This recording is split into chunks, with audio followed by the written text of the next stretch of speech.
don't think people realize how big agriculture is in California. It's the #1 state in agricultural production.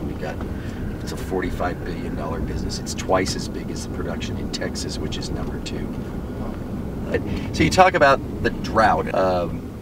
For example, historically, years ago, all walnuts would have been flood irrigated. You run the water down the middle. You see now they're on micro sprinklers. We're all groundwater. We pump out of the ground.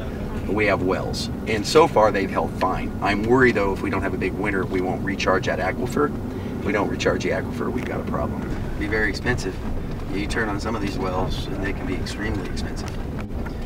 It's still very real because we track our well levels, and they are lower this year than they've ever been. We do monthly monitoring of our wells, so we know it's real. And the wells also produce less in a dry year. So it's not like you turn on the well and it's exactly the same every time. And so there is a real impact.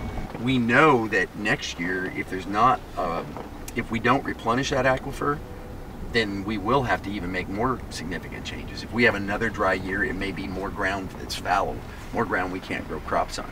Or we'll have to shift again and say, well, we aren't going to grow corn at all.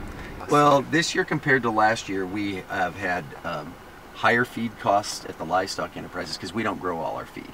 So we have to buy feed, so those costs are all higher. Anything that we purchase in, the costs are driven up by the drought because of lack of feed. Our winter costs are more expensive. Our feed costs are more expensive. Every supplement's connected, so it's different in that regard, that your costs are driven up. This year we continue to work on irrigation efficiency, which is, I'd say, technology with irrigation efficiency, some fallow ground and less water intensive crops.